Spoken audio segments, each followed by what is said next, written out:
Beijing की सर्दियाँ अपने चरम पर थी। आसमान से गिरती बर्फ मानो धरती को सफ़ेद चादर से ढक रही थी। ठंडी हवा के साथ एक गहरी खामोशी हर तरफ फैली हुई थी।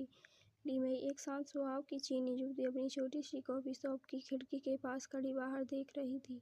उसकी आंखों में एक अनकही सी उदासी, जैसी सर्दी उसके दिल में उतर गई हो। उसी शहर में अर्जुन, भारत से आया एक फोटोग्राफर, अकेली सड़कों पर घूम रहा था, गले में मुफलर, हाथों में कैमरा और दिल में अपने देश की यादें।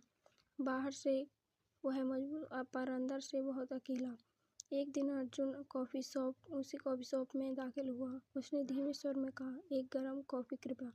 ली मई ने मुस्कुराकर उसकी ओर देखा। वह मुस्कान मानो सर्द मौसम में निकली पहली धूप हो। उसी से उनकी मुलाकातें शुरू हुई। कभी टूटी फूटी भाषा में बातें, कभी सिर्फ मुस्कान और कभी खामोश नज़रों में छिपा एहसास। हर शाम अर्जुन कॉफ़ी पीने आने लगा। ली मई बिना कुछ कहे उसकी कॉफ़ी में थोड़ा ज़्यादा अपनापन घोल देती। एक दिन अर्जुन ने उसे भारत से लाया हुआ एक ऊनी शॉल दिया और कहा, यह मेरे देश की गर्माहट है। ली मई की आंखें भर आईं। उसे पहली बार एहसास हुआ कि गर्माहट सिर्फ आ गई यही से नहीं, किसी अपने के होने से मिलती है। एक रात बहुत ज़्यादा बर्फ पड़ रही थी। कॉफ़ी शॉप बंद होने वाली थी। अर्जुन ने धीरे स्वर से कहा, मुझे सर्दी से डर नहीं लगता, मुझे तुमसे दूर जाने से डर लगता है। ली मई की आंखें में से आंसू निकले। उसने कांपती आवाज़ में कहा, सर्दियाँ तो चली जाती हैं, लेकिन अगर तुम चले गए तो मेरा दिल कैसे पिघलेगा। उस रात बर्फ के बीच दोनों ने एक दूसरे का हाथ थाम लिया। ना कोई वादा, ना कोई इकरार, फिर भी प्यार अपनी पूरी सच्चाई के साथ मौजूद था।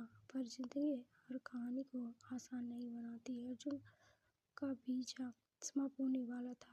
भारत उसे वापस बुला रहा था और ली मई की दुनिया चीन में ही थी। हवाई अड्डे पर ठंडी हवा चल रही थी। ली मई का शॉल अर्जुन के गले में था। दोनों की आंखों में आंसू थे। ली मई बस इतना कहा, अगर प्रेम सच्चा हो तो सर्दी सिर्फ एक मौसम बनकर रह जाती है। समय बीता, एक सर्दी गई, फिर दूसरी सर्दी आई। उसी कॉफ़ी शॉप के सामने एक दिन ली मई ने देखा, अर्जुन फिर से खड़ा था, हाथों में कैमरा और दिल में वही पुराना प्यार। इस बार सर्दी थी, लेकिन दिलों में सिर्फ गर्माहट थी, क्योंकि जब भारत के दिल और चीन आत्मा मिलते हैं